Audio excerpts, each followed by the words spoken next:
Good afternoon, beautiful people. Welcome to another episode of Kiko's Free Thinkers Forum. This is officially episode 20, and we are joined by three repeat guests, popular guests, I must add, based on my audience engagement and responses. We're joined by Mike Miccioli, who is a Harvard University class of 2022 graduate, and he's currently a PhD student at the University of Chicago. Paula Iasella is a co-organizer of the Boston area Assange Defense, which is part of a larger Assange Defense Network across the country to help free Julian Assange. And Susan McLucas is a Boston area peace organizer and activist too. And her activism goes way back to Vietnam. She talked about the Seabrook nuclear plant. She discussed that some on the last episode 13, which I advise everyone to tune into if you haven't heard about Julian Assange. And this panel that we have on today, they were on episode 13 of Kiko's Free Thinkers Forum. Thanks to each one of you for rejoining me again. Thanks for having us. Thank you, Kiko. No problem. And I want to get started today by plugging in that this forum is really growing in the numbers. It may not seem like it on some of the outlets because I do have a YouTube channel, but I took it down because a video was taken down a couple of months ago, but we put back our YouTube channel. So that is available for people. If you want to watch the visual episodes on YouTube, they are available on Kiko's Free Thinkers Forum on YouTube. But it's mainly podcasting, but people requested the videos. And so they are back on there, every single one of them. We were ranked top 5% globally at the end of 2022 due to outreach. We reached 23 different countries. And the goal this year is to reach 100 different countries and get a top 1, top 2 visibility within the podcasting world. But regardless, people aren't retaining the message, and it's worth it. Even if it's 10 people that I'm reaching out to, I think it's worth it, because 10 people can reach 100 people, which can reach 1,000 people. So I think it's all valuable at the end of the day. I want to start with Susan first. We talked a little bit previous to this interview, and you're going to another event tonight. Can you kind of tell the audience what that's about? Well, February 6th is the International Day of Zero Tolerance for Female Genital Mutilation. And my group, Healthy Tomorrow, is going down to the Boston Common to have a little standout about that. So we'll tell people what we're doing in Mali. And female genital mutilation, is this very common? In some places it is, yes. We work in Mali and it's a big problem there, although it's getting better. Okay. And what's the name of your organization again? Healthy Tomorrow. Healthy Our Tomorrow. website is stopexcision.net. Stopexcision.net. Yeah. Okay. I'll be sure to include that in the episode descriptions as well. I want to make sure that was included in. Okay. But we're here to talk about Julian Assange. No problem. No problem. Obviously. Yeah. Thanks. As far as the October 8th rally, I wanted to start with that because that's kind of where we left off the last time we talked to each other. Were you there, Susan, for that? That was the big, Paula, help me out. That was the big thing that was all over the country and in London. Yes, we had it at the Department of Justice. We had a good turnout. We had a couple of hundred instead of the usual 20 or 25. It was reported on by Fox News. I guess that was the most mainstream, and several independent media outlets, streamed it, like Consortium News. And in London it was big, 7,000 people surrounding Parliament, going across the river both ways. And Paula made this great big banner that encircled the Justice Department, and it got on some nice media coverage. That's good. That's good. I was talking to Spike Cohen. He joined us a couple of episodes ago again, and he said that he was there, and he said it was like beautifully organized, and he said that there was a lot of people. But there was also another event there. The Women's March was there as well. That's but right. Apparently, you all got a lot of reception too, though. There was a lot of reception with the Assange as well. They had a lot of wonderful speakers. I've seen I guess it was a Twitter thread. I presume that's still available. Paula, how did people see the speakers from that day? Do you know? I think it's in the consortium news article. That's right. Main speakers, right? And Yeah, Spike was wonderful. Spike Cohen was he was such a great speaker. We had Chris Hedges, and so many different groups of people and ideologies were represented. It was really an amazing event. Yeah. I truly do not know why they didn't just say, okay, they've got us. Drop the charges. But they didn't. When you say they, who are you referring to? You know, President Biden, Merrick Garland, the powers that be. It is so completely antithetical to everything that we supposedly believe in, but I guess that shows how serious our beliefs are.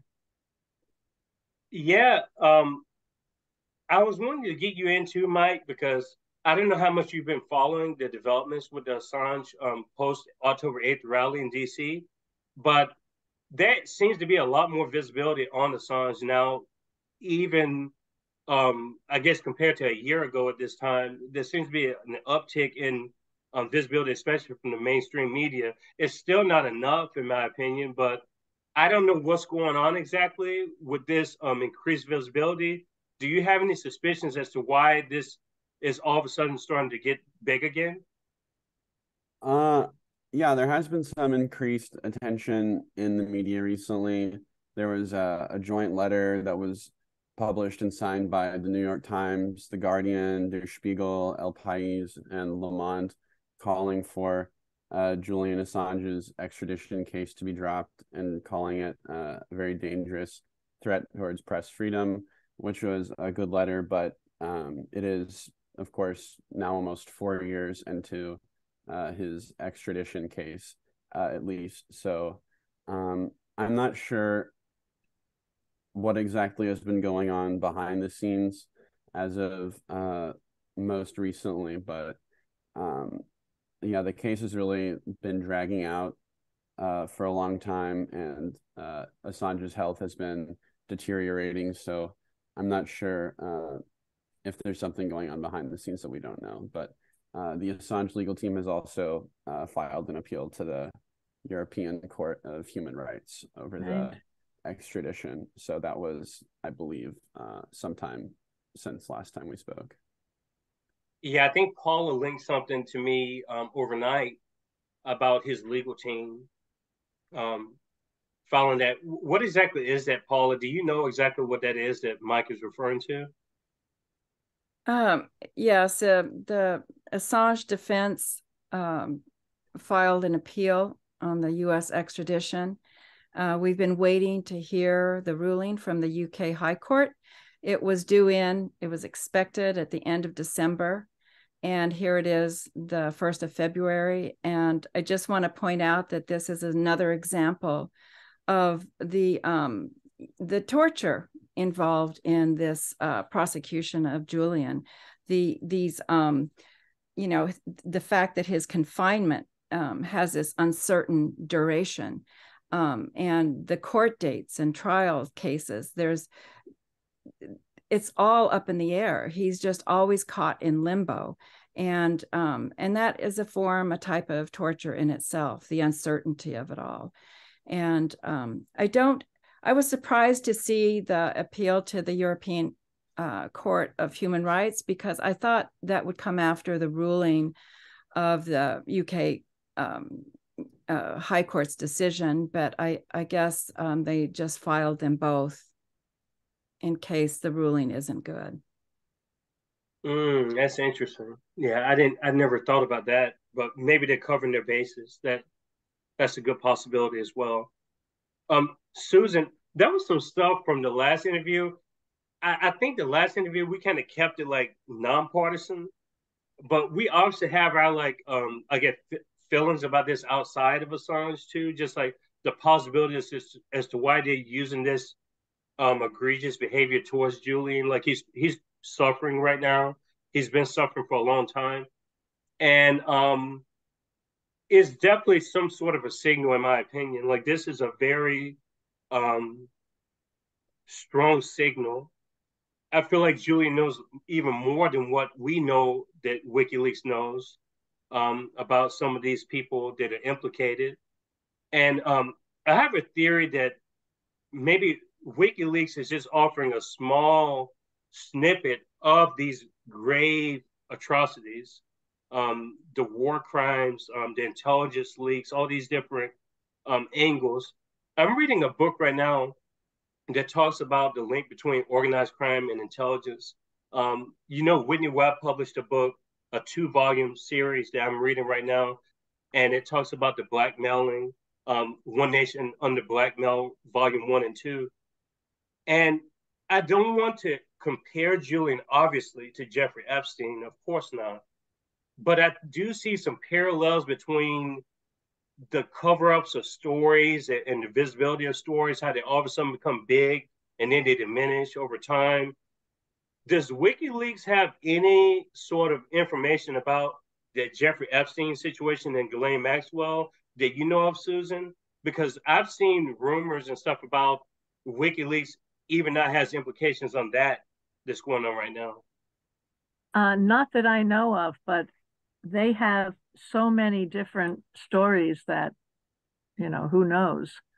I don't begin to know, a small part of what we mainly concentrate on is the stories for which he's being prosecuted, the Iraq war logs, the Afghan war logs, the Guantanamo files, and the cables.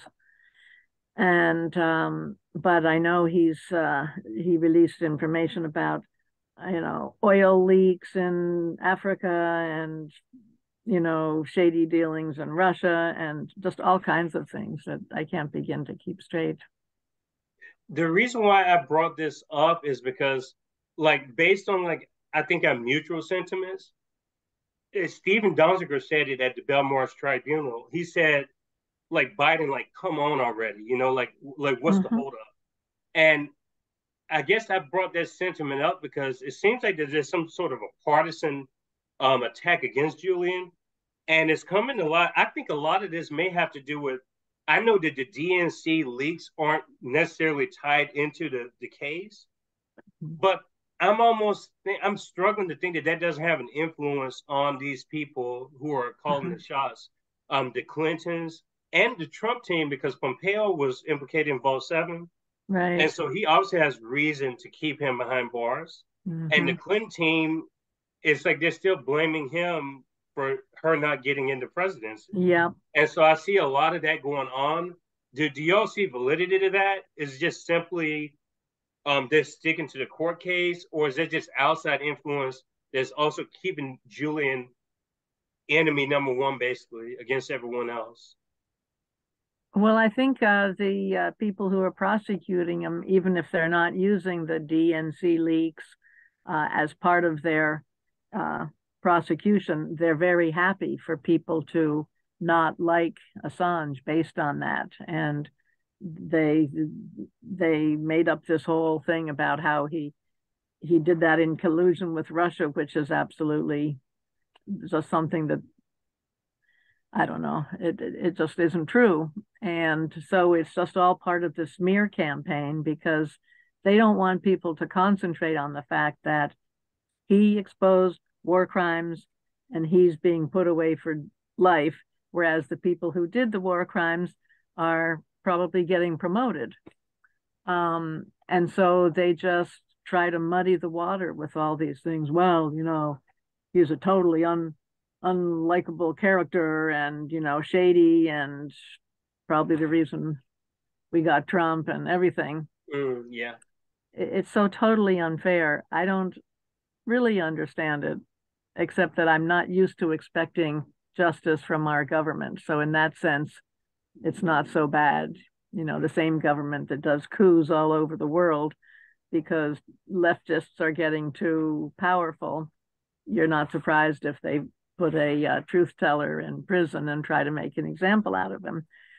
But still, it's just so completely hypocritical they talk a great game about free speech and freedom of the press, and then, oh, I'll accept Julian Assange. Mm-hmm. Well, what's the big exception? Why is that different? Yeah. No explanation.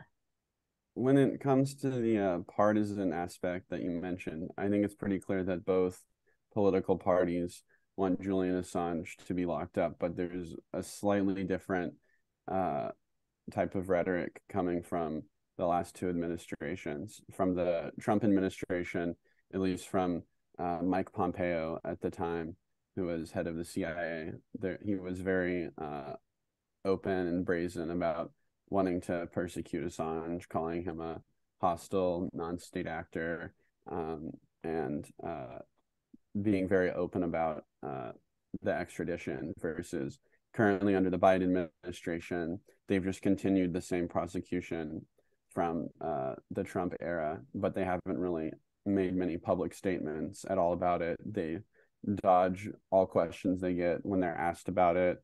You know, they always say, oh, you know, we're this department, refer to that department. We don't know anything about that.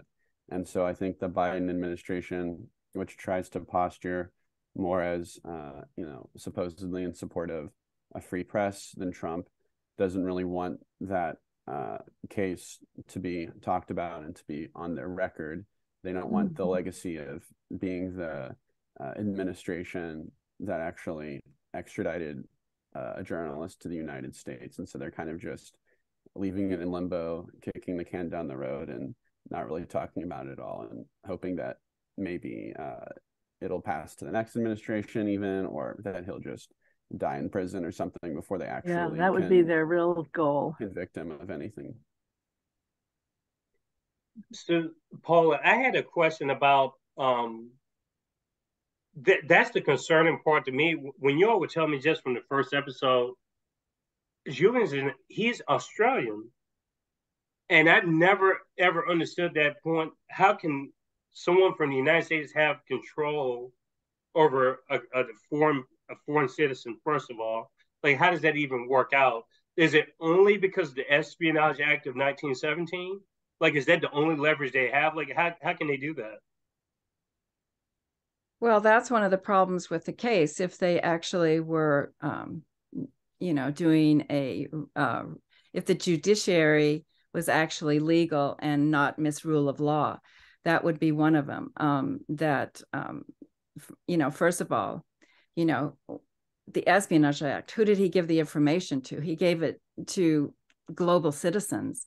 So I guess we're the enemy. And yeah, it's troublesome. He never worked or lived in the United States. And so most of the articles write about this, saying that the United States is such overreach that they want jurisdiction over global, journalism, and that they could, you know, reach out to anyone, anywhere in the world if they report on U.S. war crimes and do to them what they're doing to Julian Assange. It's very, very dangerous. Yes, I noticed that, and I'm thinking, as an Australian citizen, like, what is the government of Australia doing in this matter? I see that there's been more talk about him now. Even the book press clubs over there, like, I've been watching some of the YouTube videos, and some of the audience seems surprised that these establishments that maybe were not so friendly towards Assange now are starting to realize, you know, that the world is watching this. And so even some of the more moderate publications and more right-leaning ones are starting to present this as more favorable for him, when before it wasn't really the case. I don't know. It's strange that I don't know what kind of fate that puts in the justice system, knowing that someone can just simply report on something and they not even be from the country that they're reporting in, and you can do that to them. And then the collusion really between the UK, the US, and wasn't he caught up in Sweden at one point?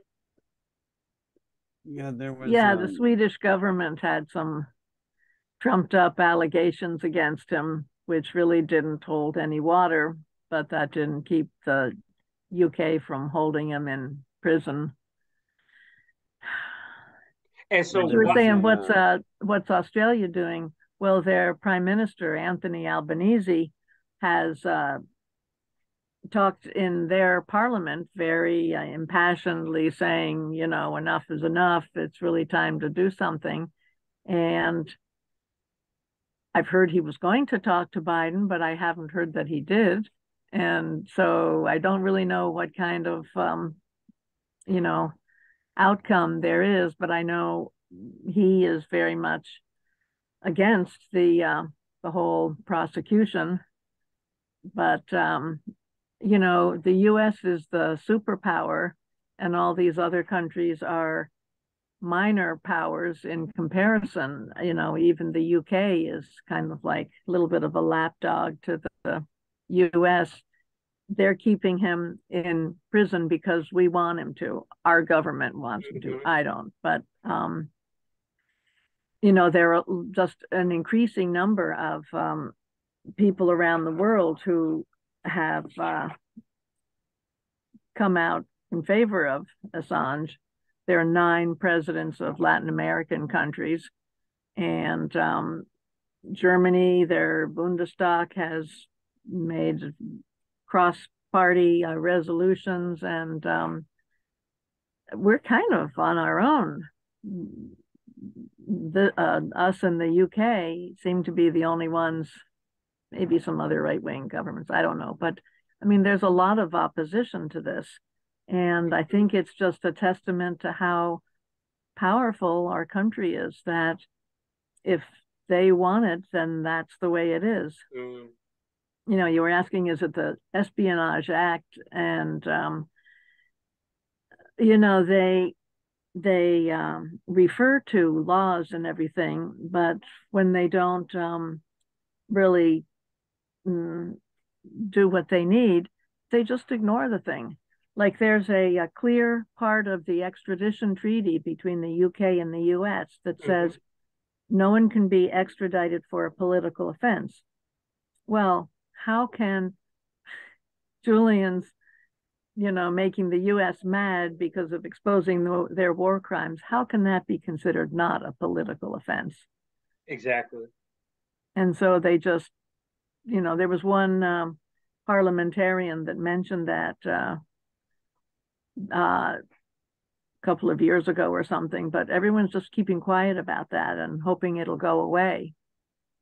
And, laws can't, jump out of the law books and make things happen. It's just the people that make the policies. And if they feel like ignoring a law, if they're powerful enough, that's what happens.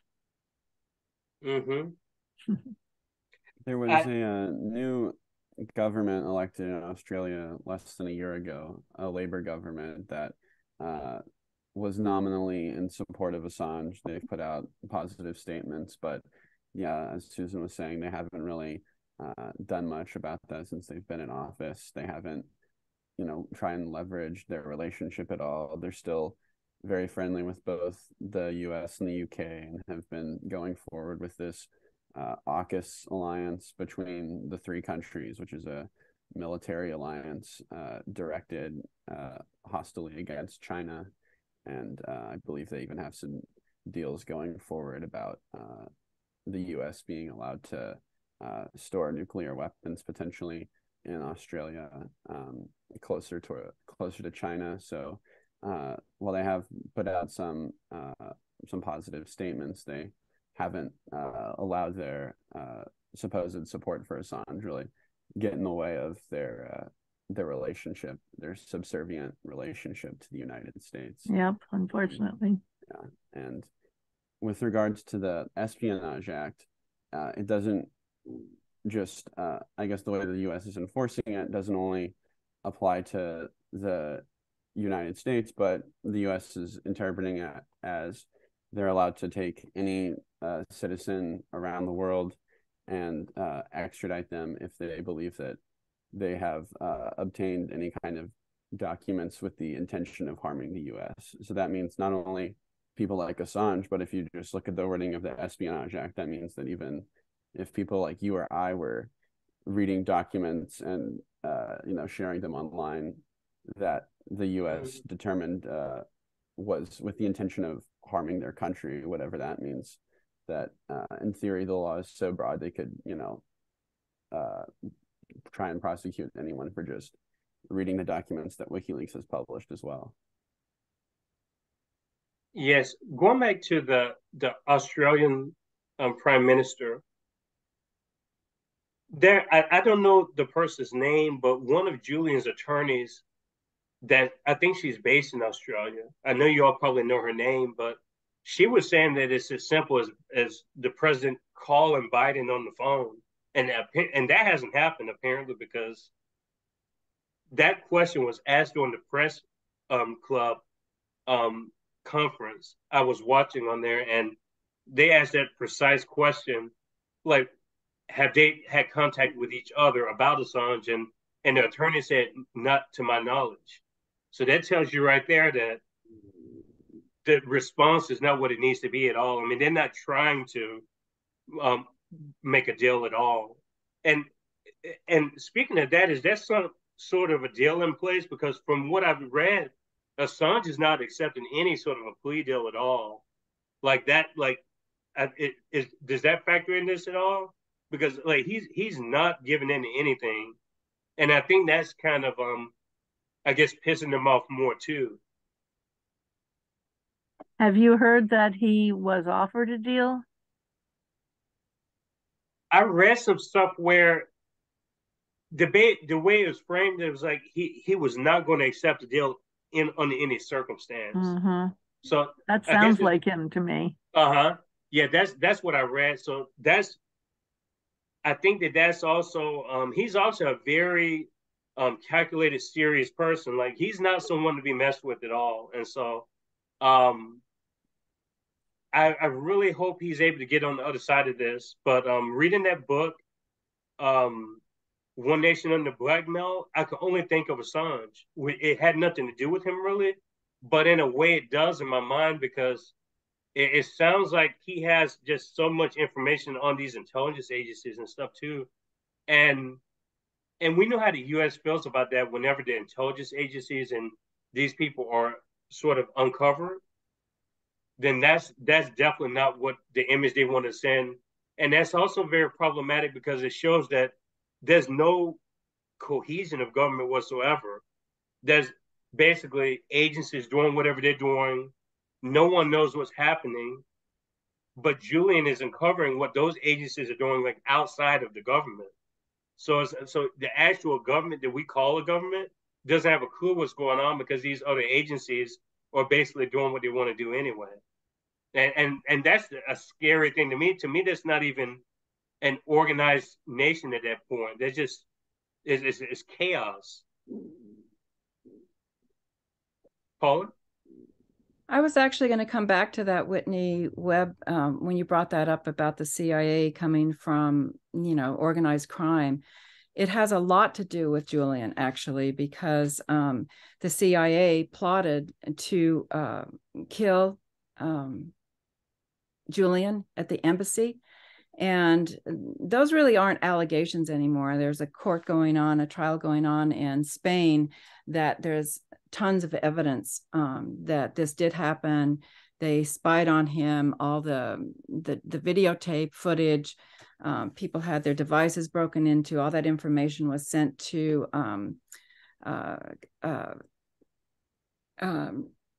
the district that's extraditing him, the Eastern District of Virginia. So we know there's communication between UC Global that spied on him for the CIA and the court that is extraditing him.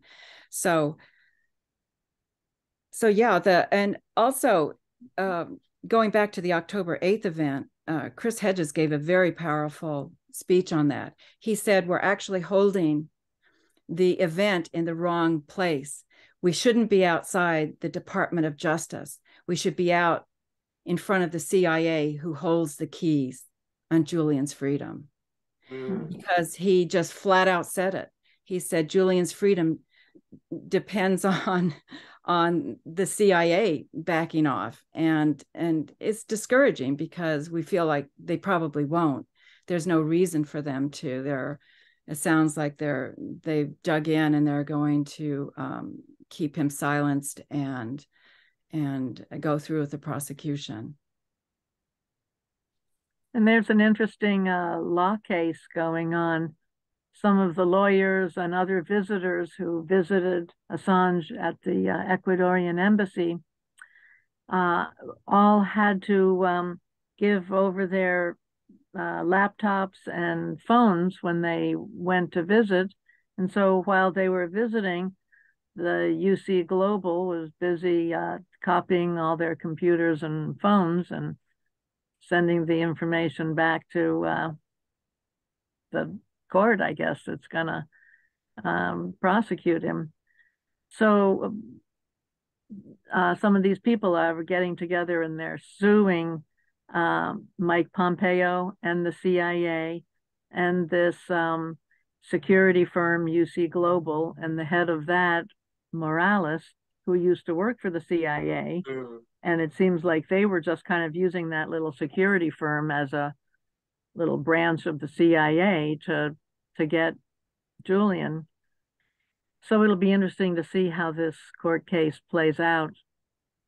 It's possible, although we don't know, that the press seems to be so allergic to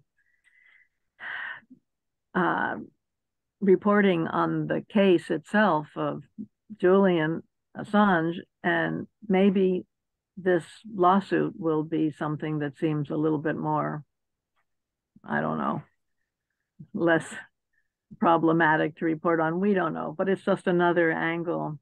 And I hope they get him. 100%. Get that sleazy Pompeo and all the rest of them. Oh my gosh. Yeah. Yeah. He was the head of CIA, wasn't he? Yeah. So yeah, again, reading that book is just and people, my friends know that I enjoy, like, I take it as a badge of honor when people call me conspiracy theorist and all this stuff, because to me the environment it causes you to be skeptical. Just I don't see anything wrong with the skepticism. I mean, we're obviously not getting all the information we need, so people are going to naturally try to draw their own conclusions and put things together themselves, because they're not being honest with us. So it goes back to our word versus their word. And at this point, I'm willing to put my money on our word versus their word. Exactly. So I want to say that our group has been protesting for, about 2 years now. I think our schedule these days is every 3 weeks.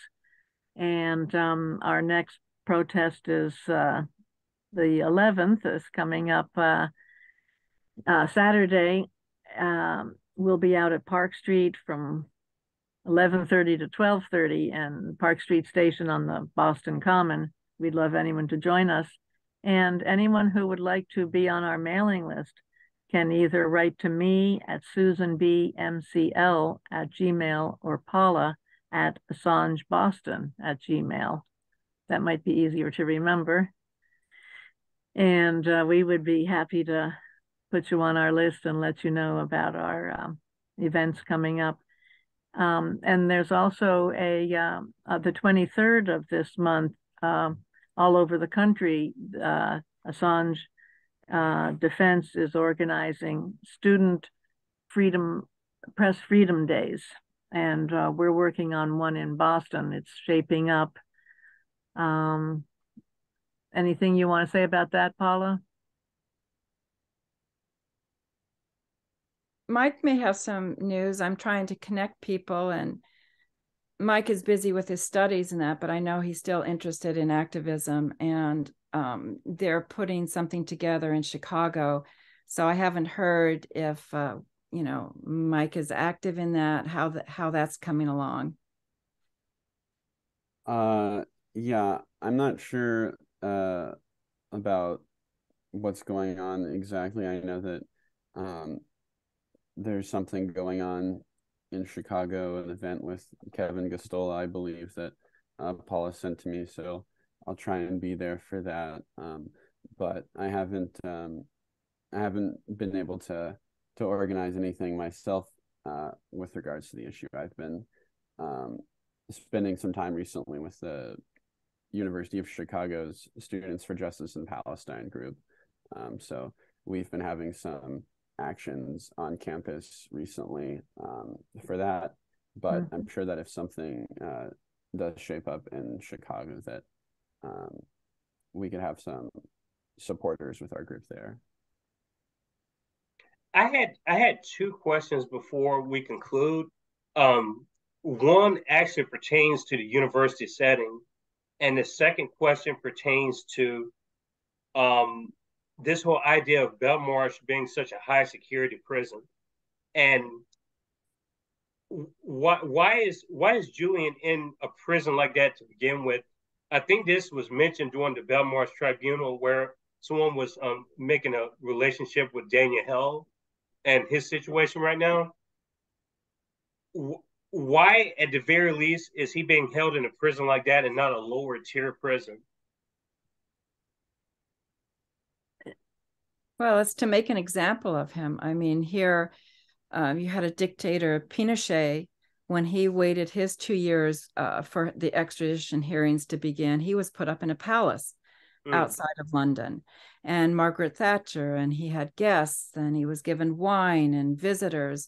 And I forget how many countries wanted to extradite him for the war crimes he committed. So that shows how everything is turned upside down with justice, that you have the war criminals put up in a palace, and you have the person defending press freedom and free speech and the First Amendment, and they have him in a supermax prison to disappear him and silence him completely. So it's just a cruel state of affairs. It's frustrating because they've really turned the law upside down. They where they defend war criminals. Yeah. I just want to say a little bit about that there are things going on in Congress concerning the Espionage Act. I know Mike talked about the Espionage Act the last time we got together the first time. It's very, very important, and it might be good for him to go over that again. So there is reform that's happening, but it's not really, you know how it takes forever for things to move through legislation. And I don't think it's going to come around to help Julian. There's currently an act called PRESS, the Press Act, that passed unanimously through the House. They tried to push it through before the holidays in the Senate, and Senator Cotton he blocked it, trying to make it like it's a partisan issue for liberals who are, disenfranchised with the government but it has nothing to do with that. It really has to do with protecting not only journalists, but anybody handling sensitive documents that are of public interest. And so we hope that Press Act goes through the Senate. That's very helpful to protect journalists from being surveilled and forced to give up their sources and their documents. So there are good things happening, but whether or not they'll pass, and I don't know if any of it's going to really help Julian, which really needs some kind of intervention because he's a political prisoner. It's not, his fate isn't going to be decided, well, negatively, it could be decided in the courts, but it really has to have some kind of intervention, like Prime Minister Albanese from Australia coming in and just demanding his freedom. So, and I just found out something when I was doing research that the Espionage Act, they're trying to grow it among themselves. They're doing studies and they're creating studies in UK, Sweden, Australia, and Canada.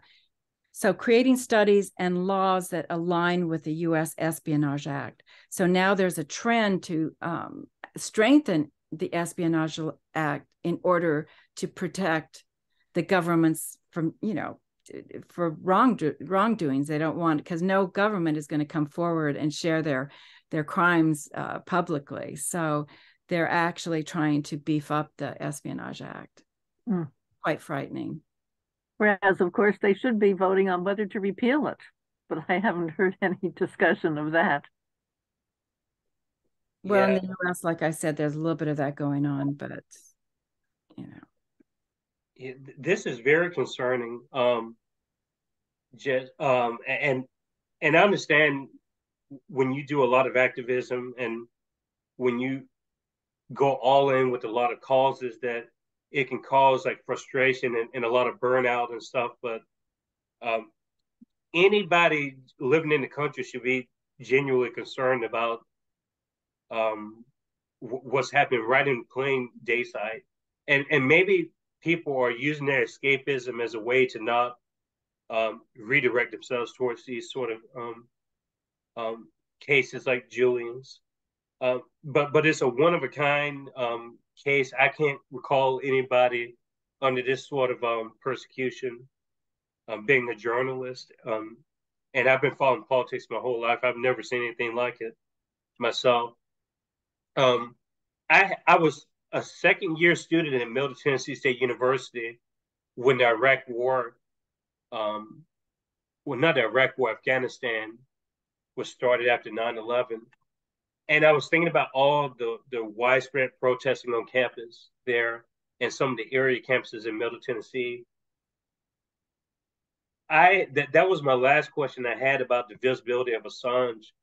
What kind of activity, Mike, especially since you're in college right now, and I also give this question to Susan and Paula as well. This presence that we had during the Iraq War and during the Afghanistan War that we don't seem to have right now. Is there any sort of Assange activism going on campus or even when you were at Harvard? And what goes into that, I guess, is my question. Just not comparing apples and oranges, but just trying to see where the human sentiment is and where the activist sentiment is on the campuses. Yeah, you mentioned the Afghanistan and Iraq wars, but there's not nearly as much anti-war sentiment and protests going on college campuses today. I think last year, back in February or March, back when the war in Ukraine really escalated after Russia invaded, there were various rallies on campus, but they were all calling to for the U.S. to send more arms, more weapons to Ukraine, implement no-fly zones, all sorts of wild and reckless propositions. I went to one of them and I tried to counter-protest. I held up a sign that said, abolish NATO and, no weapons, no sanctions, negotiate, something like that. I was the only person against it. Someone came and ripped up my signs and threw them on the ground. So there's really nowhere near the same level of anti-war sentiment on campuses today as there was, I don't think, during the Iraq and Afghanistan wars. And then when it comes to the Assange case, talking to people, I found, people who are also in certain, progressive and activist spaces who are sympathetic towards the cause, but there's really just not enough coverage of the case in the press for people to really be familiar with it and to be, to have it on their horizon so that they would be organizing in the first place. So, I've been involved, as I mentioned, with Students for Justice in Palestine, and so we have generally a pretty sympathetic campus, at least the student groups on campus. I think relative to when you would have been in college, there's a lot more public opinion support for Palestine and less for Israel than there was several decades ago. So that's definitely a positive shift that we've had on that one issue. But when it comes to wars like the war in Ukraine, people really aren't showing out at the same levels as they were back in Iraq and Afghanistan. That's an excellent point about and just this the taking a side, because that's the thing, that's the dangerous part about being involved in something. You're against it or you're for it, but saying that you're against Russia, for instance, is that's not an anti-war stance. So you're picking a side to continue a war so that they can defeat Russia or whatever that means. So it's a great point, but I don't know why my friends don't see it. Some of them are starting to see it more now, but it all goes back to this connection between the information that's being sold by the state to the citizens. You have all these different. It's crazy. We mentioned Epstein earlier. We mentioned the anti-war movements. These things are related to Julian in some way, shape, or form. It's not like they're completely distant, because there's an accountability standard that's not being held in any of these situations. There's no reason why we shouldn't have any information implicating all these people that were involved in the pedophilia rings and all. I mean, it all goes back to that. Like we're being taken away from all the information, and the people who have the information, unfortunately, are the same people who I think are going to be dictating Julian's freedom or not. Like Susan was saying earlier, like what can we do besides bringing awareness to Julian? Yeah, and when it the war in Ukraine really points to how important work like Julian's and WikiLeaks is, because so much of the public doesn't really understand the origins of the war, and the current CIA director, Bill Burns, who at the time was a diplomat to Russia, he had made statements in various cables saying that, if the U.S. keeps pushing for NATO expansion to Ukraine, that there's going to be a war. And we know about those cables because they were released through WikiLeaks.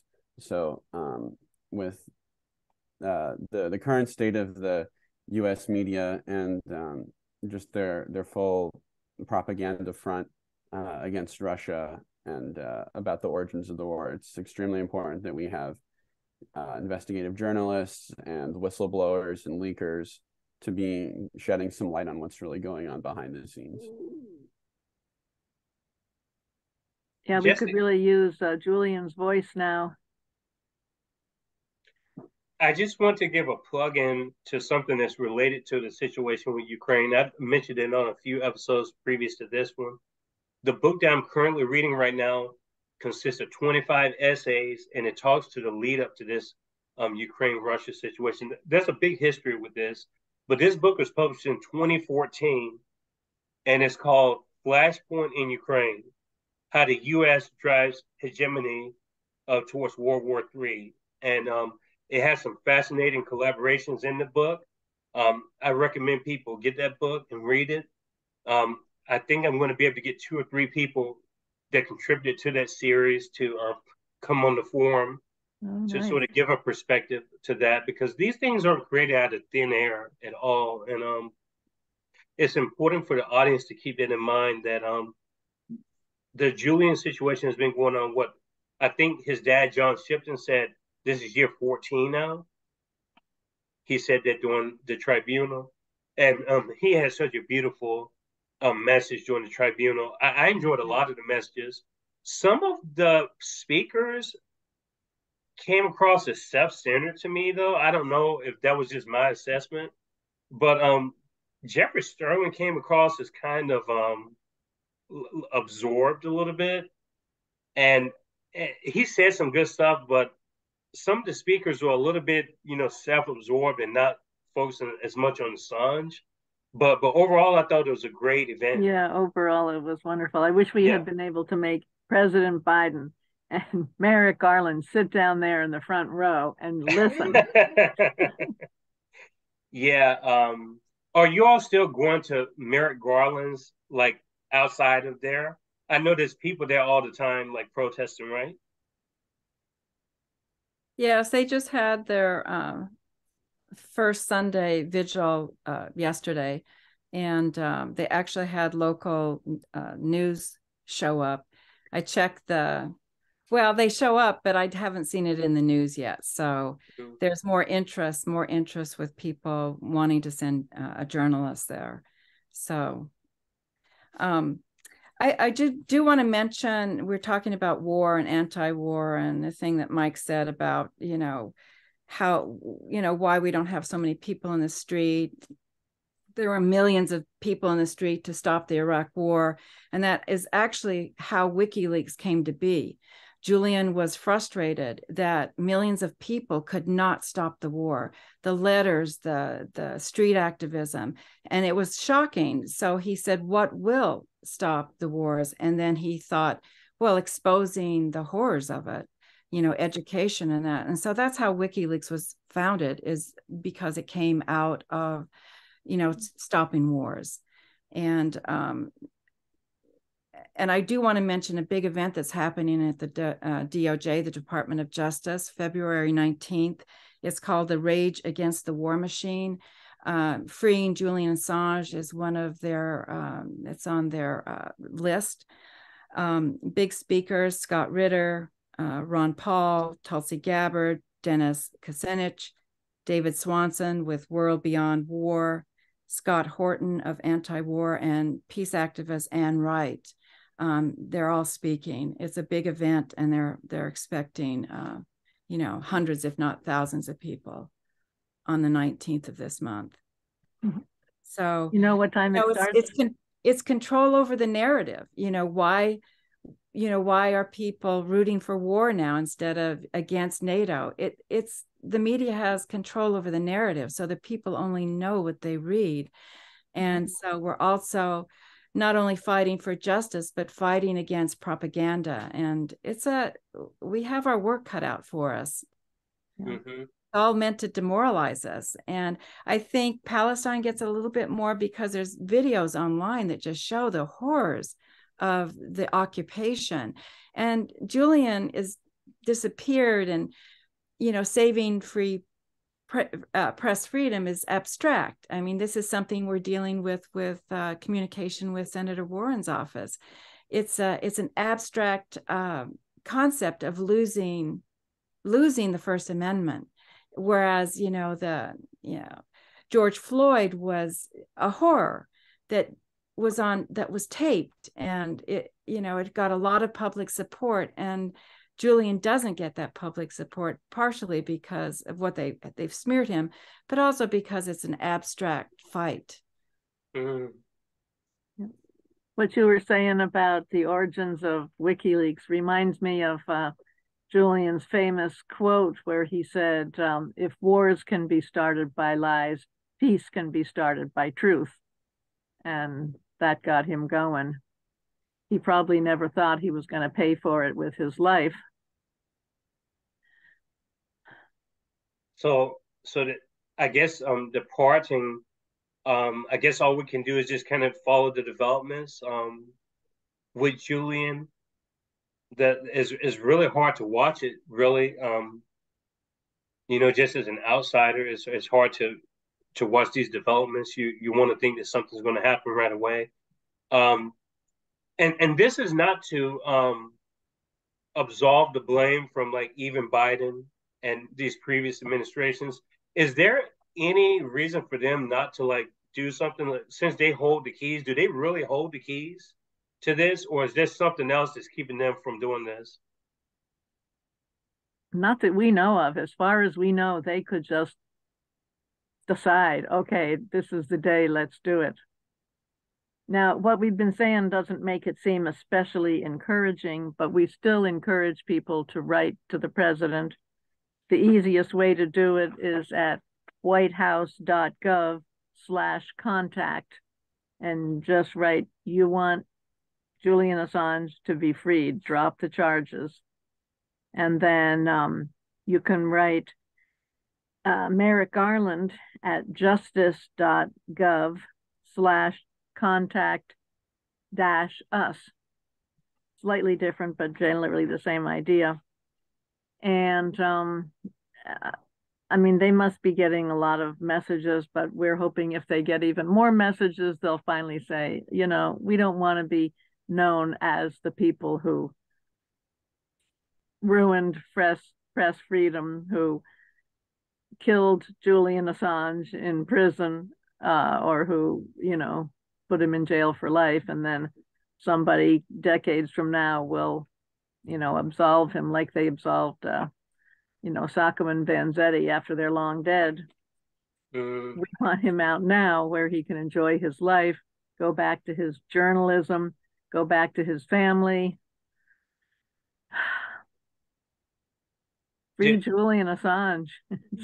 Yes, I was just going to say, do you all have any final words just to my audience, or just any plugins that you want to give? And subsequently, just the most direct way to reach out to you all if a guest had a question for you, or if they want to keep in touch with you outside of this interview. Well, I gave our emails, but I'll do it again. I'm at SusanBMCL@gmail, and Paula is at AssangeBoston@gmail. And also, I don't think we've given our national website, which is AssangeDefense.org. And Paula's holding up some really good books that we want to plug.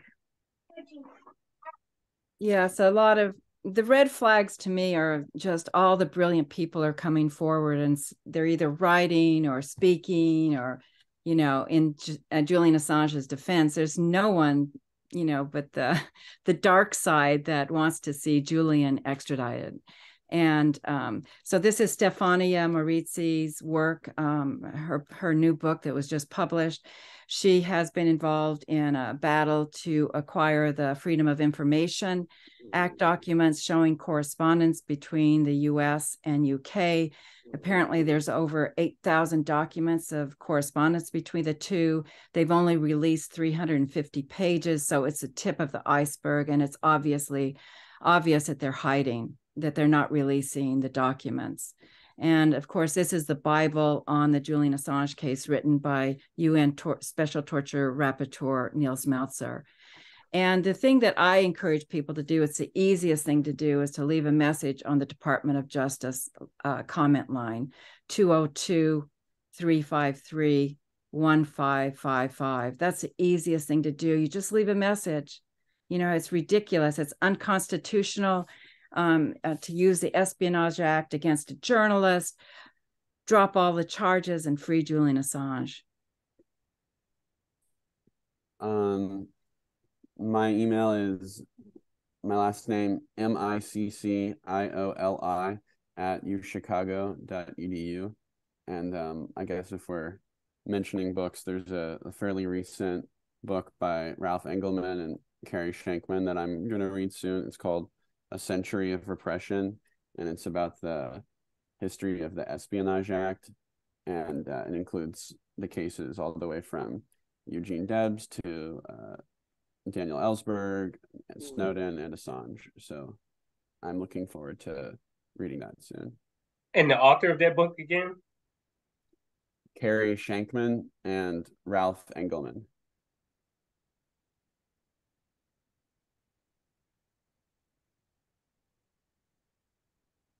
Thank you all so much for your participation in this forum again. And make sure you all spread the word to your friends and family. Again, the audience, including myself, because I think you all knew a lot more about Julian's case, even before the first episode. Like, I've been following some, but it's good to have these different perspectives kind of come together, and people can get more information and maybe inform some of their loved ones as well as far as what's going on. We need to do that for all news events and all personal accounts, not just Julian's situation, just so we can be a more informed populace. And hopefully that helps us make better decisions going forward as far as we can live with ourselves more when it comes to having principles. We support people based on principles and not based on these sound bites and these emotional shifts because they told me to do this, so now I have to do it because everyone else is doing it. That's what we promote in this form is free thought. And it may be unpopular to some people the year round, but I think at the end of the day, being well informed and not having biases when you have all the information is the right way to go. And some people may not like that. They may not like this sort of an unapologetic approach, but I think over time people are starting to respect it more. I know that my audience is very diverse and different, and we're all learning together. And I know that you all have been a great tool for my audience to learn more about Julian Assange. So I want to thank each and every one of you for coming on here again. And beautiful people, I don't know who we have next. We have so many people lined up. I'm booked all the way up into April, but we have some amazing guests down the road. So please keep following. Subscribe to all the different platforms, the podcasting platform of your choice, including our YouTube channel that we reinstated a few months ago. Good evening, beautiful people, and we'll talk to you soon. Cheers. Thank you.